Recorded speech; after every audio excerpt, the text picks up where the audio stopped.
En este último vídeo vamos a abordar el problema del derecho internacional desde un punto de vista positivista. Bien, no cabe ninguna duda de que cuando examinamos digamos, el plano internacional, vemos que cada Estado tiene su propio ordenamiento jurídico interno, es decir, un ordenamiento que está compuesto por una serie de normas que solo resultan de aplicación dentro de un territorio y cada Estado tiene su propio ordenamiento. El Estado, ¿qué es lo que hace? Digamos, dicta una serie de normas que conforman el ordenamiento jurídico, al cual podemos representar con una pirámide por lo que comentábamos, porque las normas que están a la base son mucho más numerosas que las que están a la cabeza, aunque si lo miramos desde la perspectiva de la metodología jurídica, veremos que las normas que están en la cúspide son las que más posibilidades nos abren y que han de cerrarse hasta llegar a la aplicación de la coacción. Luego, entonces, siempre que tenemos un ordenamiento jurídico estatal, lo que vemos es que hay una serie de normas que van bajando en cascada y que en último término están dirigidas a que un cierto individuo de esa comunidad desarrolle una determinada conducta. Si lo aplicamos este esquema al plano internacional, no cambia mucho la cosa realmente, porque cuando un Estado tiene obligaciones internacionales, en realidad el Estado es algo. No, bueno, el Estado, digamos, es una persona jurídica. El Estado, ya hemos dicho, se confunde con un ordenamiento jurídico. Luego, cuando decimos que un Estado asume una obligación, en realidad lo único que hace es trasladarla a su ordenamiento interno y, por tanto, señalar qué individuo o qué individuos van a llevar a cabo esas políticas internacionales que ha asumido, o esos derechos o esas obligaciones que ha asumido. Sería, digamos, el mismo esquema, no hay mucha diferencia. En el derecho internacional, pues también de algún modo encontramos ciertas similitudes con el ordenamiento interno, porque igual que en el ordenamiento interno teníamos una cascada de normas, pues en el derecho internacional también hay una serie de tratados internacionales, hay una serie de costumbres internacionales y sentencias de tribunales internacionales. Luego parece que de algún modo el ordenamiento internacional se asimila, es bastante parecido al interno. Pero realmente cualquier estudiante que se aproxima al derecho internacional puede decir que existe un auténtico derecho internacional. Pues el obstáculo principal con el que se encuentra uno es que en el ordenamiento interno, claramente, cuando hay una norma, es decir, cuando hay un juicio lógico de imputación, la consecuencia B siempre es el uso de la fuerza. Esto es así, en el ordenamiento interno no cabe ninguna duda. ¿Por qué siempre es el uso de la fuerza? Pues porque detrás de toda norma está el Estado.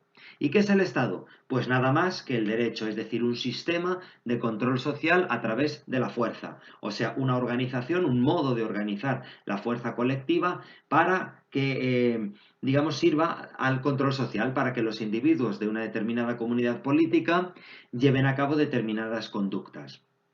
Luego ese Estado que dicta una serie de normas, o bueno, ya sabemos, mejor dicho, el Estado que es el conjunto normativo, lo único que hace es establecer los modos como la coacción va a ser llevada a cabo. O sea, cómo se va a ejercer la fuerza, contra quiénes, en qué casos, en qué tiempo, etcétera, etcétera. En el plano internacional existe un Estado. Pues este es el problema. Digamos, no existe un Estado a nivel internacional, un Estado global, mundial. Si lo existiera no tendríamos ninguna duda, porque claramente todo el ordenamiento internacional estaría respaldado por la coactividad de un Estado. ¿Ahora mismo existe? Pues no. Y en los tiempos de Kelsen, por supuesto, tampoco. Es verdad que sí que se puede hablar de el derecho a la guerra. El derecho a la guerra sí que sería o haría las veces de algún modo de esa coacción que en el ordenamiento interno, digamos, está regulada por todo el derecho. La guerra sería esa coacción en un plano internacional. Pero, digamos, dejando al margen en los problemas de la guerra y todo esto, Kelsen lo que va a hacer es, digamos, intentar dar cabida dentro de la teoría pura a las dos grandes teorías tradicionales acerca del derecho internacional. O sea, Kelsen acepta que, digamos, estando las cosas como están, hay dos teorías que pueden explicar perfectamente el fenómeno del derecho internacional. Vamos a verlas. La primera de ellas sería la teoría monista. Esta es la teoría que Kelsen comparte, que interiormente, digamos, siente que es la más adecuada. pero que no es la que está vigente, no es la que mejor se adecua para explicar la realidad tal cual la tenemos a día de hoy. La teoría monista, como su propio nombre indica, presupone que solamente existe un ordenamiento jurídico mundial. Es decir, que el derecho internacional sí que realmente constituye un ordenamiento, realmente, que podemos hablar de un ordenamiento jurídico universal, donde la última de las fases, es decir, lo que está a la base de ese ordenamiento, serían los derechos internos. De la misma manera que en el ordenamiento interno veíamos que hay una serie de instancias normativas hasta llegar a los jueces, los funcionarios, los privados que están, digamos, a la base de ese ordenamiento, pues si consideráramos que todos los ordenamientos forman un derecho internacional global único, estaría claro que los ordenamientos internos no serían nada más que una fase, un agente jurídico más. Simplemente que el ordenamiento internacional prevé una estancia que se llama Estado, que está a la base del ordenamiento jurídico y digamos que formaría esa concreción o digamos sería un agente más en la concreción de las normas. Pero también existe una teoría dualista, que esta realmente Kelsen no la comparte, es decir, no le parece que sea la teoría ideal, pero realmente es la que se ha manejado actualmente y bueno, de algún modo también tiene cabida dentro de la teoría pura del derecho. En esta teoría dualista habría que presuponer que existen dos tipos de ordenamientos jurídicos. Los ordenamientos jurídicos internos, que son propios de cada Estado y por tanto cambian de uno a otro, y después el derecho internacional.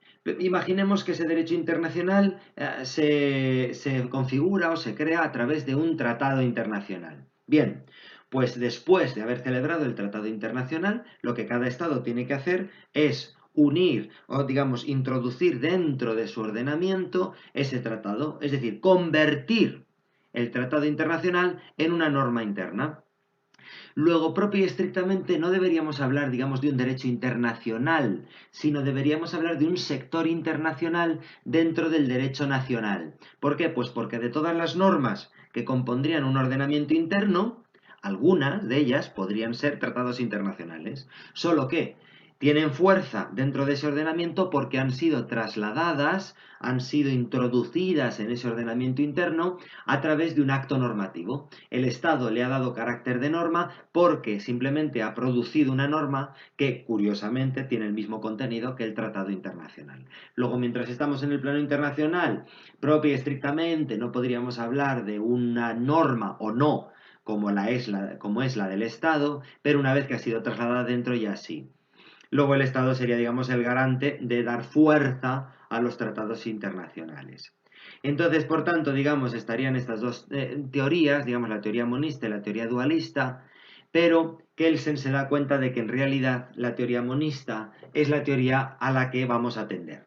En el futuro, claramente, se unificará, todos los ordenamientos se unificarán en un ordenamiento global, lo que no quiere decir que tengan por qué desaparecer los estados, simplemente que se considerará que son instancias intermedias que están a la base del ordenamiento jurídico. Luego entonces todo ese ordenamiento va cerrando las posibilidades interpretativas, los estados clarísimamente lo hacen y sus actores jurídicos dentro hasta llegar, digamos, al acto coactivo final.